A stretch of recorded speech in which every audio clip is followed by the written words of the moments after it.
किसी साधारण ब्याज पर x 3 साल के लिए y को 9,000 रुपए, z को 5 वर्षों के लिए 1,600 रुपए उधार देता है और दोनों से ये ब्याज प्राप्त करता है।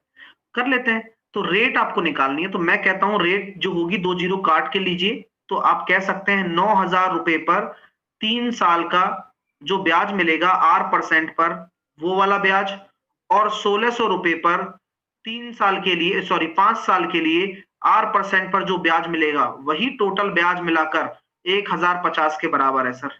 मैंने कहा बिल्कुल सही है। तो यहां से हम R निकाल सकते हैं। 2 जीरो से 2 जीरो काटो, 2 जीरो से 2 जीरो काटो, 16 पंजे 80 और 270 है ना। 270 और 80 350, 350 R बराबर 1,050। और आप जानते हैं समझदार लोग, 3% आपकी रेट आ गई। देखिए भाई, क्वेश्चन बड़ा ही प्यारा है, देखते हैं कैसे होगा। पी क्यू आर एक त्रिभुज है, होगा सर। पी आर आपका क्यू आर के बराबर है। देखो अब कितना मजा आता है ना आपको, जब मैंने वो चीजें आपको बताई थी कि एक ट्राइंगल में अगर दो भुजाएं बराबर है तो ये वाला कोण और ये वाला कोण भी बराबर होगा, यानी कि ये 70-70 हो जाएगा। कितना अच्छा लगता है ना। अब पी आर को एस तक बढ़ा दिया, जिससे कि क्यू आर आपका आर एस के बराबर हो जाए, जिससे कि क्यू आर आपका आर एस के बराबर हो जाए। तो मैं ये कह सकता हूं आपसे क्या कि यार जो हमारे पास ये वाला एंगल है, ये 110 होगा ही होगा। यस सर, ये 110 हो गया। तो ये दोनों एंगल बचे हुए 70 में बटेंगे, यानी कि इसके सामने का एंगल 35 और इसके सामने का एंगल भी 35। Yes sir. तो क्या ऐसी बात है हमारे साथ? क्यू आर बराबर आर एस है।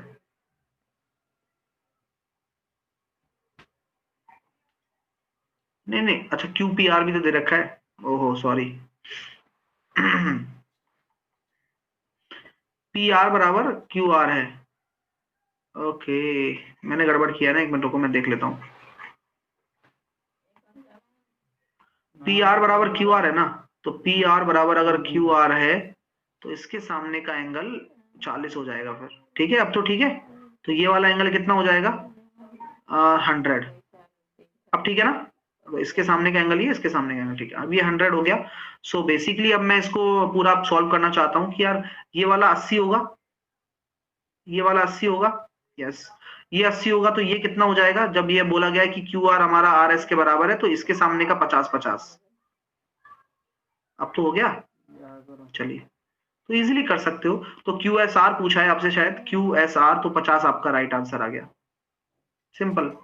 चलिए, 2019 में गन्ने का उत्पादन उस वर्ष में सभी फसलों के कुल एकत्रित उत्पादन का कितने प्रतिशत था?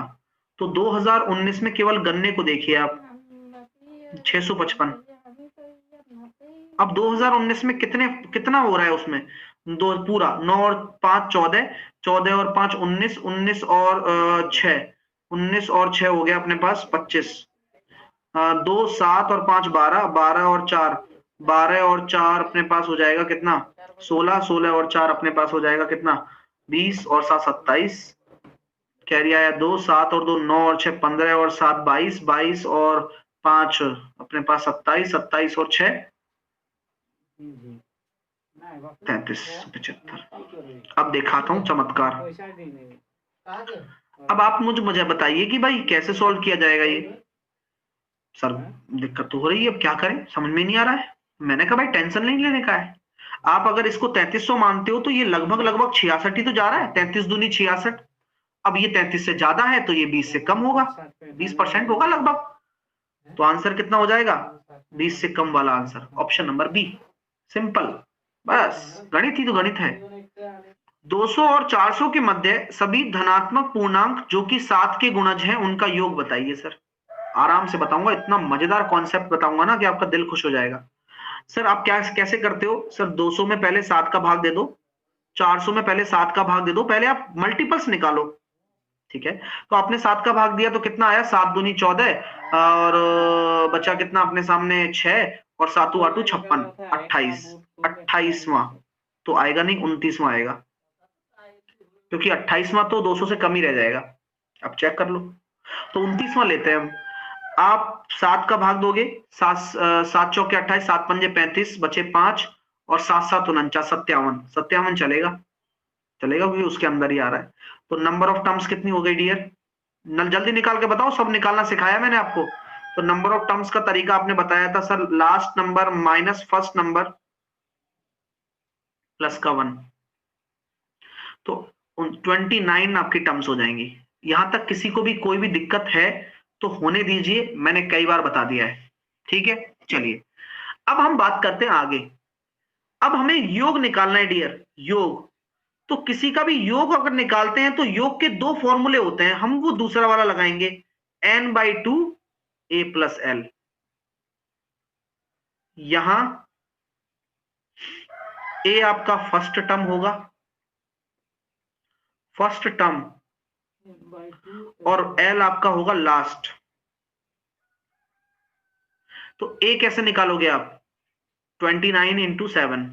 तो पूरा मत लिखना, मैं आपको तरीका बताता हूं कैलकुलेशन का। a को क्या लिखोगे? 29 × 7, और b को क्या लिखोगे? 57 × 7, l को। अब यहां से 7 कॉमन ले लो डियर, 29/2, 7 कॉमन लेने पर ये हो गया 86 × 7, 2 से कटेगा आसानी से 43 टाइम्स। अब यूनिट डिजिट से भी कर सकते हो, तो 0 तो आएगा ही नहीं, तो ये दोनों तो, ये तो बकवास ही हो गया। तो 7 या 21 और 9 एकम 9, केवल ऑप्शन नंबर ए मेरे सामने आ रहा है। सो बेसिकली ये इसका राइट आंसर है, और क्लासिक क्वेश्चन है, बार बार पूछा जाता है, ठीक है। चलिए 2014 और 19 के दौरान किस सॉफ्ट ड्रिंक की औसत बिक्री अधिकतम है, अधिकतम थी मतलब। तो पहले तो सारी सॉफ्ट ड्रिंक, हमारे पास 3 सॉफ्ट ड्रिंक है, अब किन की बिक्री अधिकतम है ये हमें चेक करना है। तो सबसे पहले हम जोड़ेंगे, फिर औसत निकालेंगे, यही सब हमें करना पड़ेगा। सबसे पहले हम जोड़ लेंगे, तो क्या जरूर औसत निकालने की जरूरत है क्या, ये बताओ पहले। अगर मैं जोड़ ही लूं तो मेरा काम हो जाएगा। ये तरीका है, शॉर्ट सोचने का तरीका है। मैं हमेशा ये कहता हूं कि आप ऐसा सोचें कि और लोग ना सोच पाए। आपको मैं ये कहना चाह रहा हूं कि सिर्फ आप ये देखिए कि केवल जोड़ लूं तो औसत निकालने से कोई फर्क नहीं पड़ता, बात तो बराबर है, सब में वही डिवाइड होने वाला है। चलिए अब मैं कोको कोला की बात करता हूं। तो आप इस डेटा को, बहुत कंफ्यूज होंगे पेपर में, तो आप लिख लेना एक बार, लिखना चाहो तो, नहीं तो कोई बात नहीं है, ऐसे एक का दुक्का क्वेश्चन आता है तो चलेगा। अब ये 5 के ऊपर है, अभी 5 के ऊपर 6 होगा, और ये 20 के नीचे है। अब 18 मानू 19 मानू? 19 मानता हूं, 2 नीचे लग रहा है वैसे तो मेरे को। अब लेकिन अब क्या कर सकते हैं, देखते हैं, वो तो पता चल जाएगा अब अपना को। 18 है ना, ये फिक्स है 15 पे, और ये होता है 25 पे। तो कंप्यूटर पे क्या बहुत दिक्कत आती है, बार बार ऐसा देखते रहोगे ना तो बड़ा प्रॉब्लम आता है, मतलब 3 4 क्वेश्चन में अंदर। तो ये कोको कोला हो गया। पेप्सी को देखो, 30 35 30 25 20 और 20, पेप्सी ने परेशान नहीं किया यार। और बाकी ड्यू का देखते हैं हम, तो ड्यू अपने पास 10 15 25 15 30 और 25। अब सबको जोड़ना कितना कितना आ रहा है? पेप्सी 180, ओहो, और ये 25 15 40 50 50 30 80 80 और 40 120, ये 120 ही आ रहा है।